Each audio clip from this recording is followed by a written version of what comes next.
तो कॉन्स्टिट्यूशन तो अंदर बैठ के ही लॉन्ग लिव होगा। कॉन्स्टिट्यूशन की शपथ लेकर के ही सांसद जो है अपना आसन ग्रहण करेंगे। कॉन्स्टिट्यूशन बाहर खड़े होकर के कैमरे के सामने दिखा करके देश को ये कह देना कि खत्म हो जाएगा, ये तो शायद हल नहीं है। बात करेंगे हम। डॉक्टर धनंजय गिरी हैं बीजेपी के प्रवक्ता, नीरज मिश्रा हैं कांग्रेस से, हमारे साथ रास बिहारी जी सीनियर जर्नलिस्ट। तमाम इन्होंने पार्लियामेंट्स देखी हैं, तमाम सेशंस देखे हैं, तमाम कवरेज की है, पक्ष देखा है, विपक्ष देखा है, और ऐसा भी देखा है कि हो सकता है कि पक्ष और विपक्ष एक दूसरे को बोलने में ना दे, लेकिन फिर भी काम देश के लिए होता है। पक्ष और विपक्ष की अपनी राजनीति देश के जो है वो चुनावों के लिए होती है। राहुल लाल हैं, राजनीतिक एक्सपर्ट हैं और पॉलिटिकल एक्सपर्ट। चुनावों में इनकी जो भी आइडियोलॉजी रही हो, लेकिन वैसे निष्पक्ष तरीके से बात करते हैं। लेकिन सबसे पहले नीरज मिश्रा, मैं सबसे पहले विपक्ष को रखता हूं। भाई आप शपथ लेंगे, बैठेंगे, तब तो बचाएंगे ना संविधान। मतलब बिना शपथ लिए बाहर खड़े होकर के कह रहे हैं कि भैया ये देखो संविधान, और मोदी जी ने कुचल दिया। आओ तो सही, शपथ लो। सचिन भाई, आपने अपने शुरू के पैकेज में ये कहा कि तालियों की गड़गड़ाहट के बीच प्रधानमंत्री मोदी जी ने शपथ ली, और उसी शपथ के दौरान उनको उसी संविधान को दिखाया गया जिसके ऊपर पिछले 10 साल में उन्होंने आक्रमण किए। आप चाहेंगे तो मैं सिलसिलेवार तरीके से बताऊंगा कि कैसे 150 से ज्यादा सांसदों को सस्पेंड किया, सिटिंग सांसदों के ऊपर केस बनाए गए, चुने हुए मुख्यमंत्रियों को जेल में डाल दिया गया। तो वो जो अनडिक्लेयर्ड इमरजेंसी पिछले 10 साल से चल रही थी, उसको देश की जनता ने जो मतदान किया, उस अनडिक्लेयर्ड इमरजेंसी के खिलाफ वो वोट था। आज सदन के अंदर भी वही दिखा कि कैसे जब एक फेल्ड एजुकेशन मिनिस्टर अपनी शपथ लेने के लिए आए तो पूरे सदन के अंदर, और हमें तो किसी ने यह भी बताया कि बीजेपी के लोग भी उनके ऊपर नीट नीट कर चिल्ला रहे थे। तो इस देश के अंदर, क्योंकि संसद जो है वो सत्ता पक्ष से ज्यादा विपक्ष का मंच है। एक सेकंड रुकता हूं sir. With due respect, CBI जांच कर रही है, एजुकेशन मिनिस्टर अपनी शपथ ले रहा है सर, वो कोई पर्सनल तो है नहीं, आप उसको नेम शेम कर रहे हैं सर। ये मतलब ये कंट्री भी तो देख रही है ना सर। भाई संसद किस लिए बैठती है? देश के लिए बैठती है। आप कह रहे हैं कि भैया वो 150 से सांसदों को सस्पेंड कर दिया। सर पिछले चुनाव हो चुके हैं, उसके बाद जनता ने मैंडेट दिया। आप 234 है, 99 234 हैं और वो 300 है। तो सर मतलब इसका मतलब यह है कि आगे भी मैं ये मान लूं कि कोई काम नहीं होगा। सचिन जी, मुझे 30 सेकंड दीजिए। मुझे एक बात बताइए, 4 जून का जो रिजल्ट आया है, क्या उसके बाद देश के अंदर बेरोजगारी खत्म हो गई है? क्या महंगाई कम हो गई है? और आपको तो मालूम होगा कि शायद जितनी एसेंशियल कमोडिटीज हैं, चाहे दाल, चावल, आटा, उसके दामों में तो इजाफा हो गया। पूरे देश के अंदर जंगलों में आग लगी हुई है। तो आप क्या कह रहे हैं, 4 जून के रिजल्ट के बाद इस देश के अंदर राम राज्य स्थापित हो गया? इस देश के अंदर हमें जो मैंडेट मिला है वो इस सरकार को आईना दिखाने के लिए मिला है, और हम वो काम करेंगे। एक फेल्ड एजुकेशन है इस देश के अंदर, जो इस देश के अंदर ना तो कोई परीक्षा करा पाता है। जब परीक्षा होके वो जब लीक हो जाती है तो देश के सामने बेशर्मी से झूठ बोल देता है कि कहीं लीक नहीं हुआ। फिर जब समझ आता है कि अरे नहीं, 1 करोड़ से ज्यादा परिवार इसमें फंस रहे हैं, तो उसके आके फिर से झूठ बोलते हैं कि हाँ ठीक है, हम इंक्वायरी करेंगे। तो कहने की बात यह है कि हमें जो मैंडेट दिया गया है वो इस सरकार से सवाल पूछने का मैंडेट। ठीक है धनंजय जी, मैसेज सीधा साफ है, और इनसे बात करने का मैंडेट। जो मैं पहले भी कह रहा था, मैसेज सीधा साफ है, सिर्फ शेकन स्टर्ड नहीं है। भैया चैन से बैठने नहीं दूंगा। सचिन जी, 50 साल पहले इमरजेंसी लगाने वाली कांग्रेस जब 50 सांसदों पे आ गई, तब वो हाथ में संविधान को पकड़ा। जिस संविधान को कुचल करके इमरजेंसी लगाई थी, जिस संविधान को कुचल करके इस देश में 100 बार से ज्यादा सरकारों को बर्खास्त किया गया, जिस संविधान को कुचल करके 42वां संशोधन किया गया, जिसमें सेकुलर शब्द जोड़ा गया, प्रियम्बल को चेंज कर दिया गया, संविधान के मूल भावना पर हमला किया गया, बाबा साहब डॉक्टर भीमराव अम्बेडकर के सपने को चकनाचूर किया गया, जिस संविधान का पालन 70 साल तक जम्मू कश्मीर में नहीं हुआ, जहां दलितों का आरक्षण नहीं मिला। जब संविधान ट्रू एंड एक्चुअल स्पिरिट में आ रहा है, जब कांग्रेस 50 के आंकड़े पर आ रही है, तो कांग्रेस का परपंच देखिए, हाथ में लेकर। ये लोकतंत्र की ताकत है जो कांग्रेस समझ नहीं पा रही है। जनता ने जो आज थोड़ी सी ताकत दी है और कांग्रेस फड़फड़ा रही है, इंडी गठबंधन को लेकर गड़गड़ा रही है, वो कौन सी इंडी गठबंधन? तृणमूल कांग्रेस, यानी कहती है कि खुद ग्रास रूट और कांग्रेस ग्रास रूट की पार्टी नहीं है, जो राष्ट्रवादी कांग्रेस, जो कांग्रेस को राष्ट्रवादी ही नहीं मानती।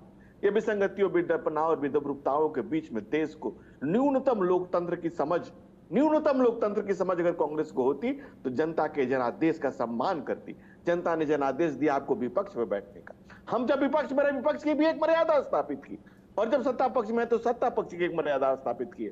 लेकिन कांग्रेस पार्टी में कल्चर है कि नेहरू जी, इंदिरा जी, राजीव जी सिर्फ प्रधानमंत्री है, अगर गांधी परिवार का कोई है तो प्रधानमंत्री है। कांग्रेस जब अपने नरसिम्हा राव को प्रधानमंत्री नहीं मानती, न उनकी पुण्यतिथि मनाती है, न कहीं कांग्रेस कार्यालय में आपको उनका कोई फोटो मिलेगा। मनमोहन सिंह भी 2+2 अगर 4, लेकिन अगर मैडम को नहीं हुआ एतराज, ये कहने वाले ऐसे लोग, ऐसी कांग्रेस, ऐसा कल्चर, ऐसा वल्चर, क्या चाहते हैं आप? इस देश को अपनी जागीर समझते हैं। 5 पीढ़ियों से एक पार्टी परिवार के कांग्रेस नहीं है ना सर, ठीक है, आपने गठबंधन गिना दिए, सिर्फ कांग्रेस नहीं है ना सर, आज तो अखिलेश भी थे, तमाम चीजें ठीक है। आप कहते हैं कि अलग अलग हैं, ममता कांग के साथ होंगी, लेकिन आज बीजेडी जो है नवीन पटनायक ने भी कह दिया कि भैया ऐसा है कि राज्यसभा के अपने 9 सांसदों को कि भैया ऐसा है कि अगर बारी आएगी तो भैया बीजेपी के खिलाफ वोट देना, क्योंकि उड़ीसा में आपने हराया, ठीक है, अब वहां पे आपकी सरकार बनी है। लेकिन ऐसे में नीरज क्योंकि काउंटर करना चाह रहे थे, फिर उसके बाद मैं राहुल आपके पास आता हूं डायरेक्ट क्वेश्चन लेकर के। नीरज, क्योंकि जनता ही बनाती, जनता ही गिराती, सीधी सी बात है, तो यहां पर आप नंबर करवाएंगे, काउंटिंग करवाएंगे, कौन किसकी तरफ, बहुमत है या नहीं? सचिन भाई देखिए, ये नरेंद्र मोदी 1/3 की सरकार है और धनंजय जी उस सरकार के प्रवक्ता हैं।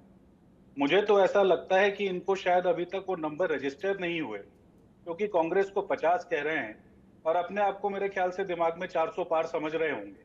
पर सच्चाई ये है कि आज की सरकार में इन लोगों के नंबर सदन में मैं पूछ रहा हूं, सदन में कितना आंकड़ा चल रहे हैं? सदन में कितना आंकड़ा? अगर 272 मेजोरिटी है तो 272 अगर मेजोरिटी है सदन में, विपक्ष का कितना आंकड़ा? देखिए, हम तो आज 234 पर हैं और साथ में जो हमारे इंडिपेंडेंट सांसद हमारे साथ आ रहे हैं, ये तो आपको मुझे लगता है कि डिप्टी लीडर के लिए जब चुनाव होगा तो आपको समझ आएगी। क्योंकि देखिए, इस देश के अंदर संविधान और कस्टम्स 2 चीजें हैं। कस्टम हमेशा ये रहा कि आप जो डिप्टी लीडर है आप वो विपक्ष को देते हैं, क्योंकि यही तो बात थी ना, हमने अपने न्याय पत्र में कहा था कि हम सदन को हफ्ते में एक बार विपक्ष के हिसाब से चलाएंगे और ये बताएंगे कि देश के सामने आज क्या क्या चुनौतियां हैं। पर 1/3 की सरकार जो है वो ना तो सुनना चाहती है। आज एक दलित एमपी जो 8 बार से जीत कर आए थे, उन्हें प्रोटेम स्पीकर बनना था, तो ये तो वहां बड़ा दिल नहीं दिखा पाए।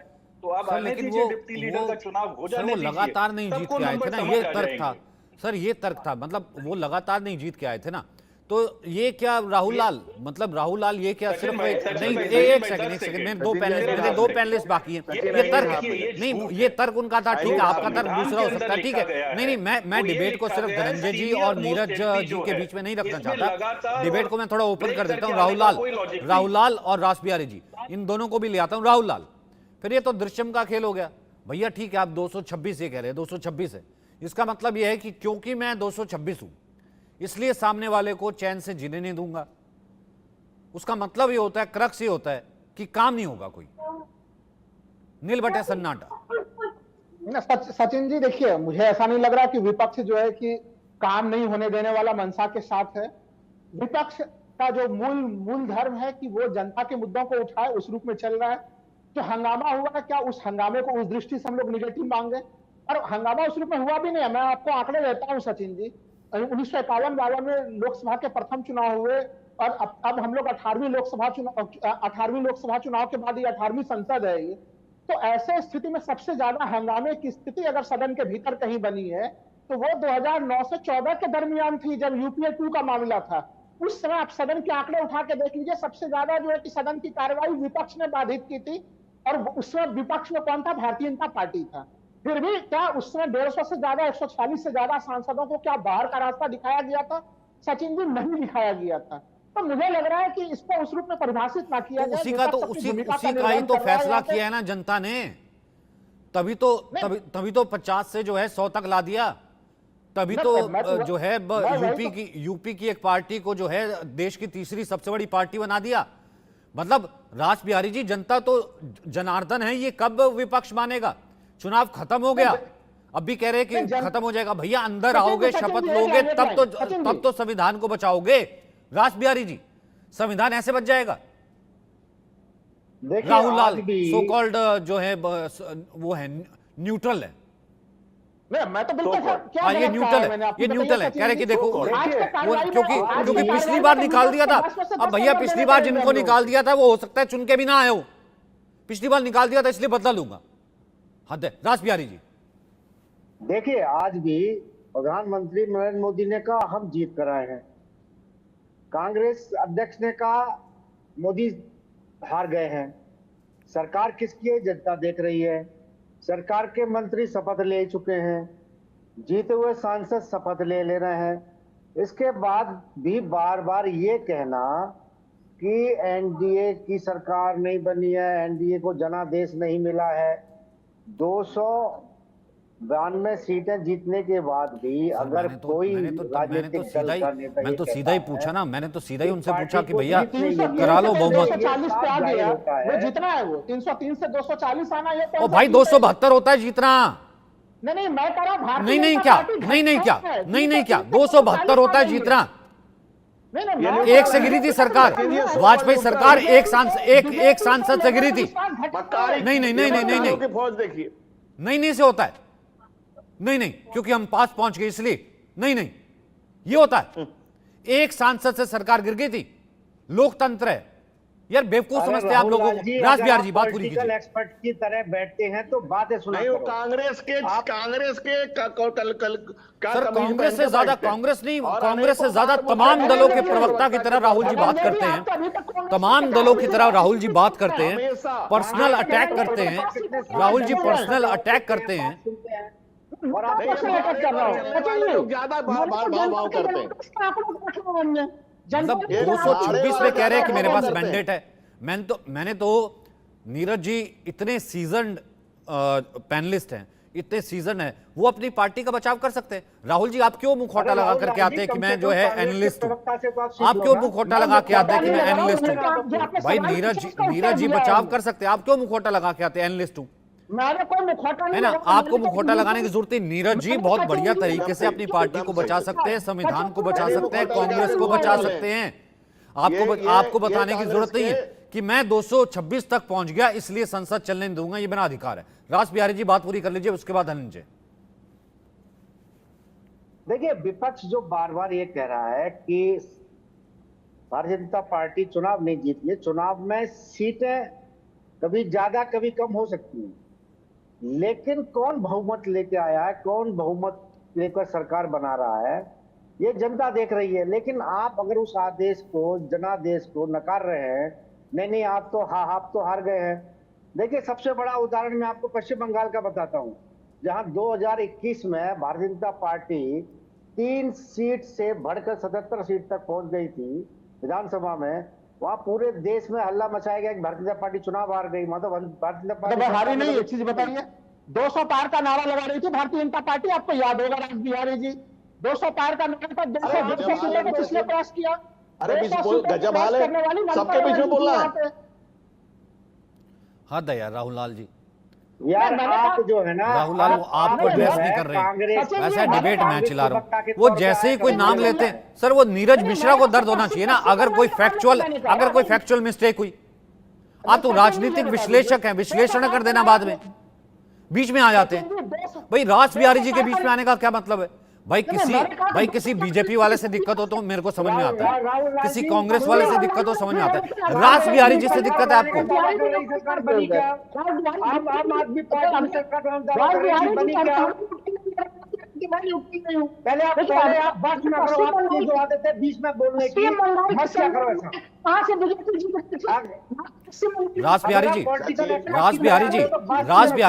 बिहारी जी, आज मैं, क्योंकि राहुल लाल मेरे दोस्त हैं, सब कुछ है, सीनियर है, आज मैं इनसे भी पूछ रहा हूं, लेकिन मैं आपसे पहले पूछना चाहता हूं, आप सबसे सीनियर है। आज राजनीतिक विश्लेषक की जगह बीजेपी विरोधी या मोदी विरोधी इनका एस्टन कर दिया जाए तो ठीक रहेगा? बिल्कुल जरूरी है। देखिए आज की तारीख में मैं ये देख रहा हूं कि जितनी भी राजनीतिक दलों में नकारे हुए नेता हैं, जो कभी प्रवक्ता रहे हैं, कभी चुनाव लड़े हैं, आज जिनको कहीं कोई जगह नहीं मिल रहा है, वो उनको चैनलों में राजनीतिक विश्लेषक के तौर पर राज बिहारी जी सुन लीजिए, 25 साल अरे वो पुराना आपको थोड़ा ना कह रहे हैं, सुन लीजिए, वो आपको थोड़ा ना कह रहे हैं, आप बुरा मान गए। अरे आपको थोड़ा ना कह रहे हैं, आपको तो सारी पार्टियां बुलाती है, वो आपको कह ही नहीं रहे, वो आपको थोड़ा ना कह रहे हैं, आपको तो सारी पार्टियां बुलाती हैं, आपको तो सारी पार्टियां बुलाती हैं, आपको तो वायनाड से चुनाव लड़ने के लिए बुलाया था राहुल गांधी ने कि भैया मैं छोड़ रहा हूं, आपको तो सारी पार्टियां बुलाती है, मैं जानता हूं। आपको तो वायनाड से भी बुलाया था। नीरज जी आपने तो इनको वायनाड भी भेजा था, इनको तो सारी पार्टियां बुलाती हैं, तो इनका तो नाम ही नहीं लिया। नीरज जी फिर उसके बाद अरे ये राहुल ऐसा है, राहुल लाल ऐसा है, डिबेट हाईजैक नहीं होगी। वापस आ रहा हूं, विपक्ष में बैठे हैं नीरज और उधर है धनंजय, पक्ष और विपक्ष। अगर पार्टी बनना है तो टिकट लेकर के आइए, जनता के बीच जाइए, चुनाव लड़िए, पार्टी की सदस्य लीजिए। ये जबरदस्ती का मुखौटा पहन के विरोध करने के लिए और सबको ऑफसेट करने के लिए मत आना। आपका ऑडियो अप डाउन है, आपका ऑडियो डाउन है। मैं जीत के आया हूं, नंबर कितना है नहीं। धनंजय जी बोलिए, फिर उसके बाद नीरज मिश्रा। और राहुल का ऑडियो अप नहीं करना क्योंकि ये ऑब्स्ट्रक्ट कर रहे हैं।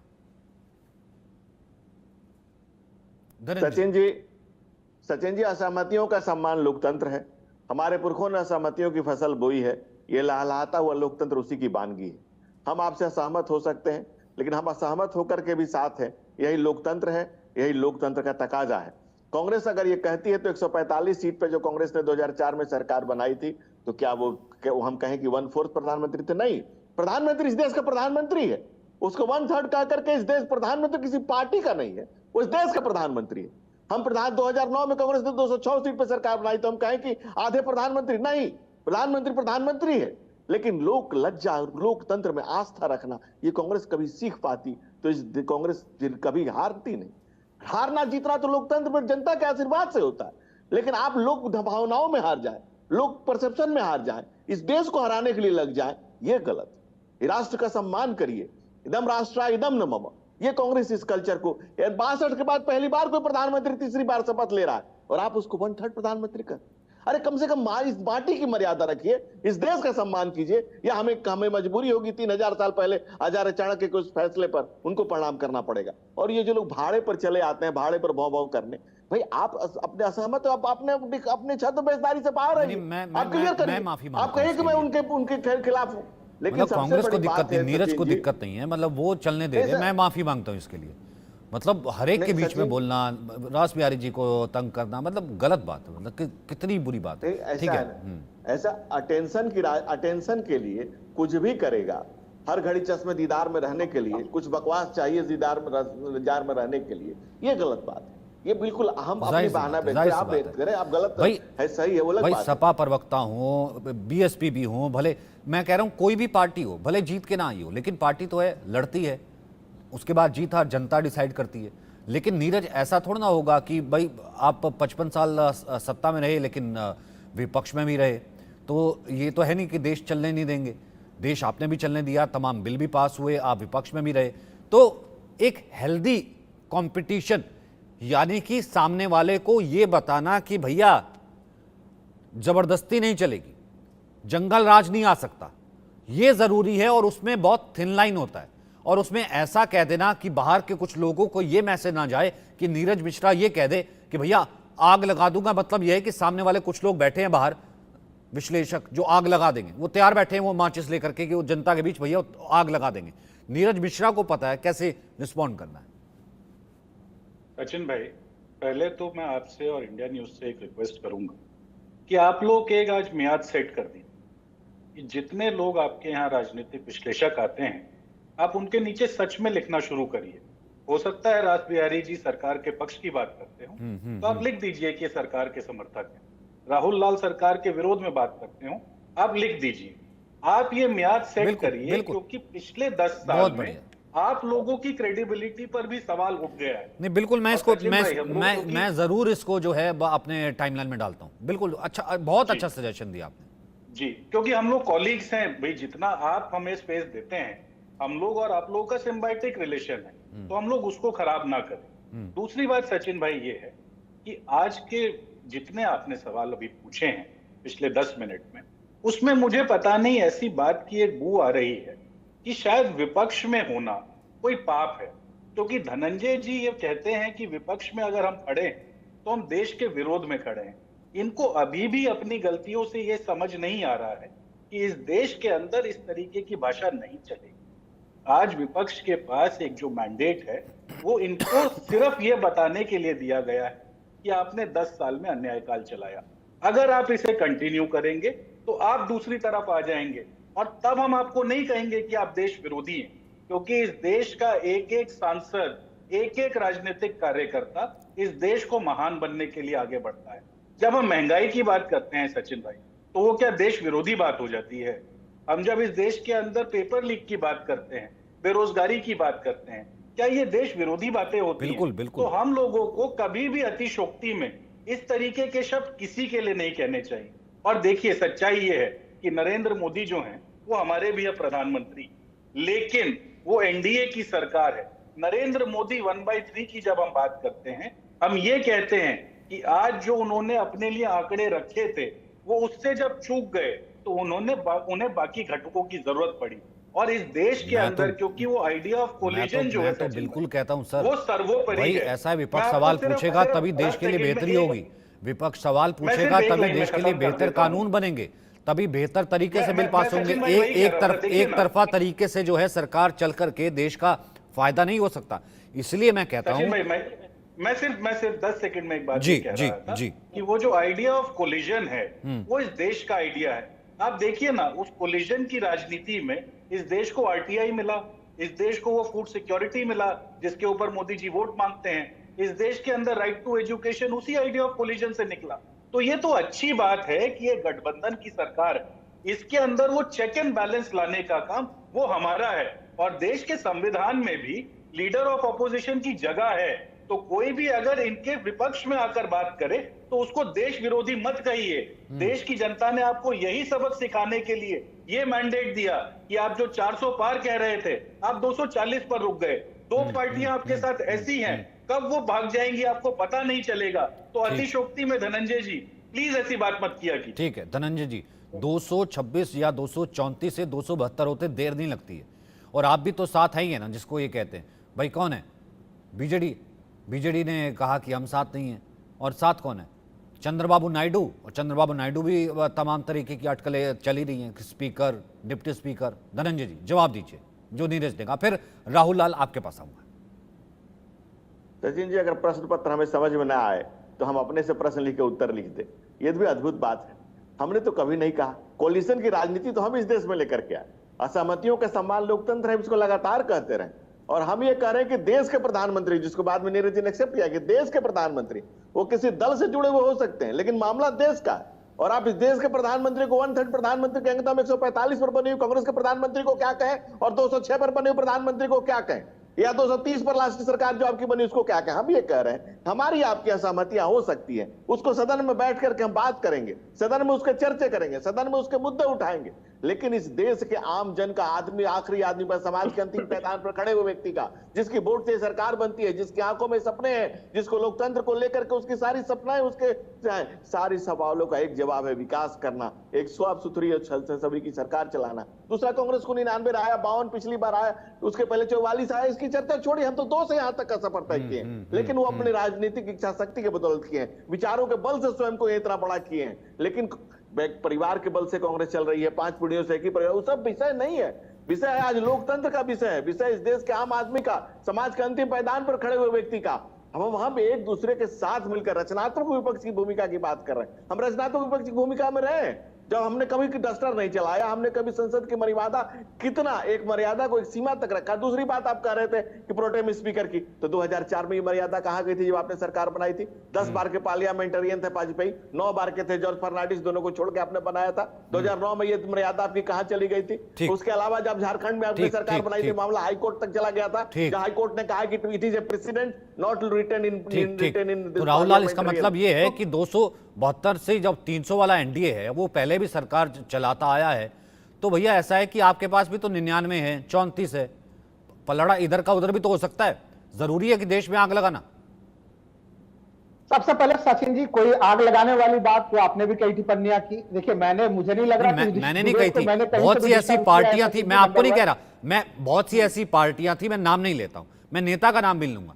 बहुत सी ऐसी वो कह रही थी कि अगर 4 तारीख को हमारे पक्ष में रिजल्ट नहीं आया तो देश में अराजकता का माहौल हो जाएगा, देश में आग लग जाएगी। ऐसी तमाम स्टेटमेंट थे, आप और मैं गवाह हैं सर, इसी स्टूडियो में थे जहां मैं बैठा हूं। न वो बात से मैं सहमत हूं, लेकिन मुझे माननीय प्रधानमंत्री जी का भी बयान याद है सचिन जी। उन्होंने क्या कहा था?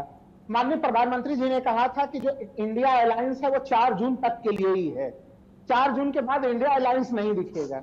लेकिन सचिन जी, आज हम लोगों को दिखा कि आज माननीय प्रधानमंत्री जी शपथ भी ले रहे थे, और जब तालियों की गड़गड़ाहट बज रही थी, कुछ गड़गड़ाहट में विपक्षी सांसदों की तालियों की गड़गड़ाहट भी शामिल थी, और दूसरी चीज की टीम इंडिया पूरे आकार के साथ भी था। यह दृश्य भी हम लोगों ने आज के सदन के पटल के भीतर देखे हैं। तो ऐसा नहीं कि सदन के भीतर अच्छे दृश्य हम लोगों को नहीं दिखे, आज भी दिखे।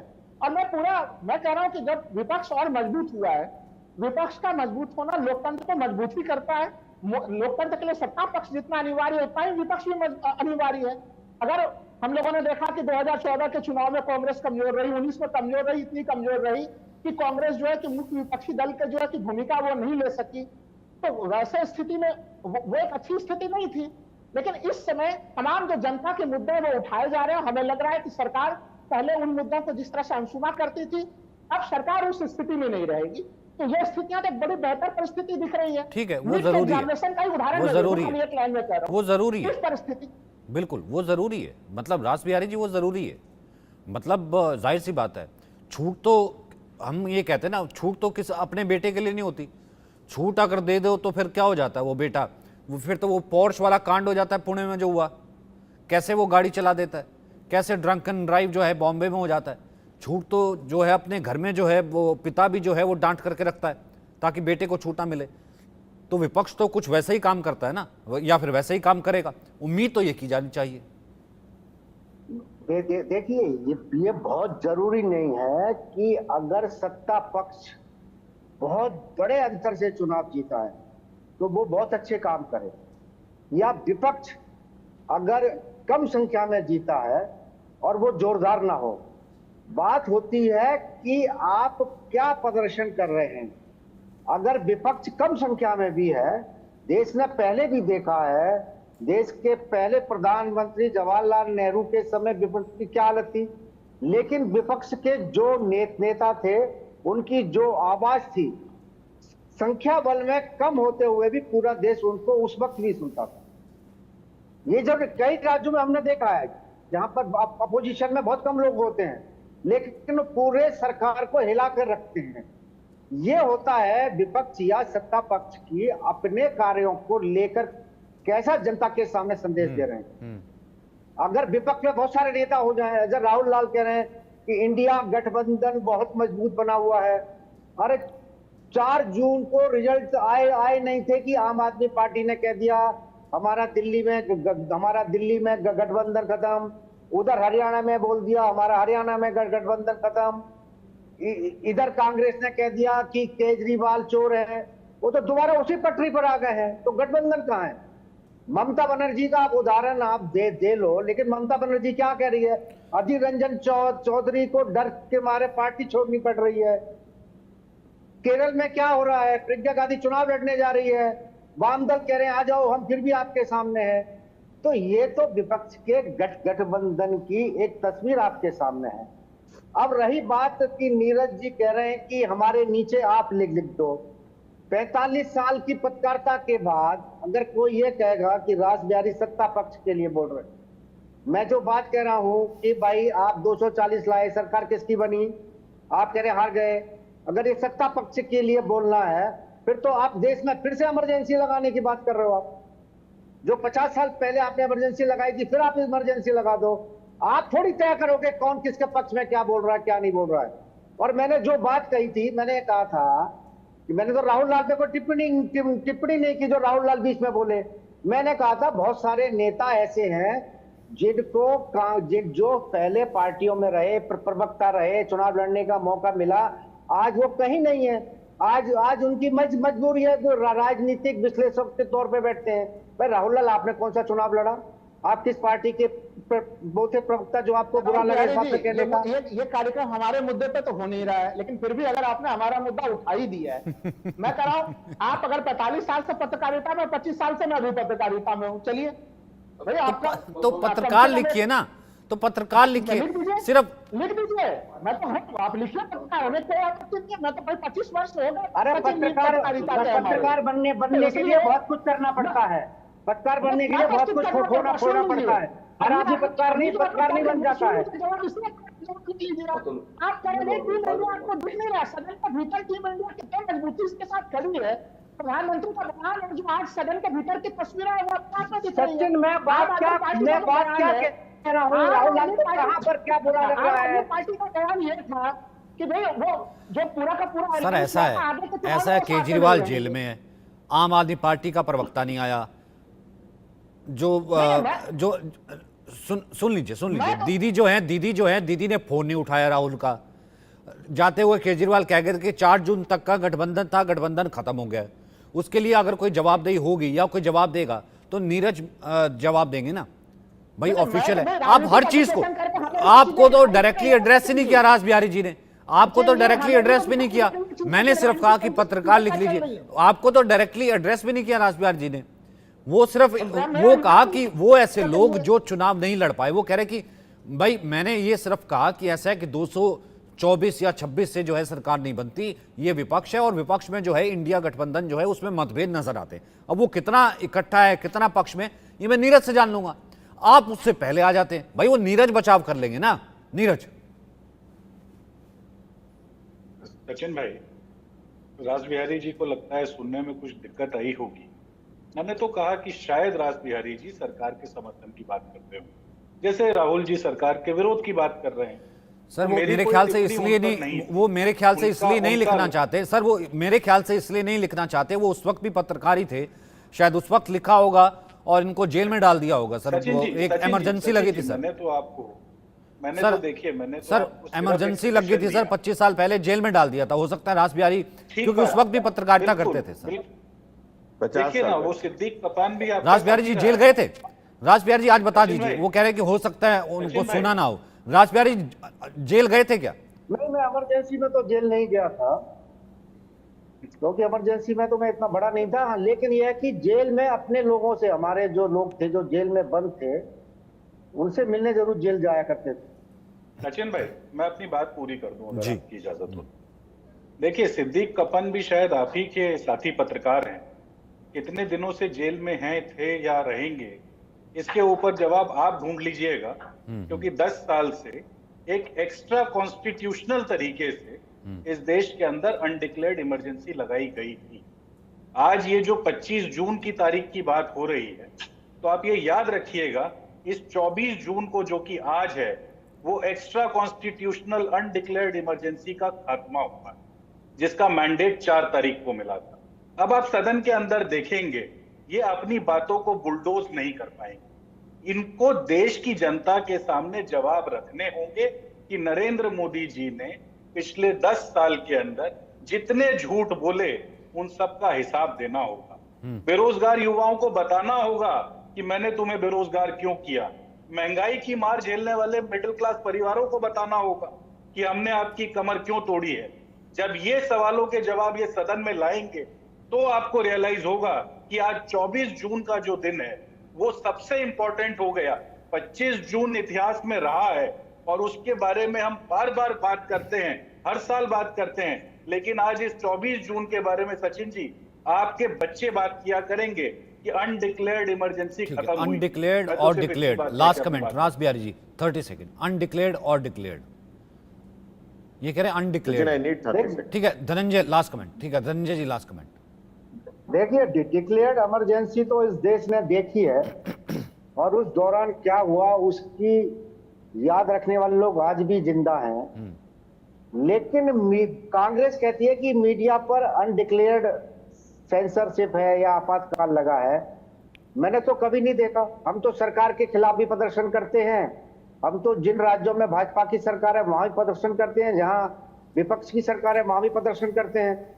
हम तो सर पत्रकारों सब की कुछ हर हो रहा है मांग सर, को लेकर फ्रीडम ऑफ प्रदर्शन करते स्पीच हैं। है सर, फ्रीडम ऑफ लेकिन स्पीच कभी ये है, किसी नीरज भाई पत्रकार बोल ने रहे नहीं बोला हैं, है। राजनीतिक ठीक है, एक्सपर्ट हैं घटनाएं सर, जरूर सब कुछ होती बोल है, रहे हैं सर, लेकिन सब कभी कुछ किसी हो रहा है पत्रकार राज ने बिहारी नहीं जी लिए। बोला। नहीं ठीक है, हो सकता है कि मेरे पे भी टैग लगता है, मेरे पे भी टैग लगता है, सब कुछ है सर, सब कुछ है, लेकिन इमरजेंसी है। उस वक्त इमरजेंसी में क्या हुआ था कहने की जरूरत नहीं है, गूगल सर्च कर लीजिएगा, क्या कहने की जरूरत नहीं है, सर्च कर लीजिएगा।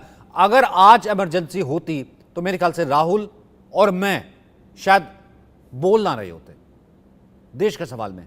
बस इतना ही, बहुत बहुत शुक्रिया। आगे बढ़ते हैं, रुक करते कुछ और खबरों का। नीट पेपर लीक को लेकर चिराग पासवान का बयान आया है। पेपर लीक में जो भी दोषी होंगे, ग्रेस नंबर को छात्रों में जो भी चिंताएं हैं, उन तमाम बातों का ध्यान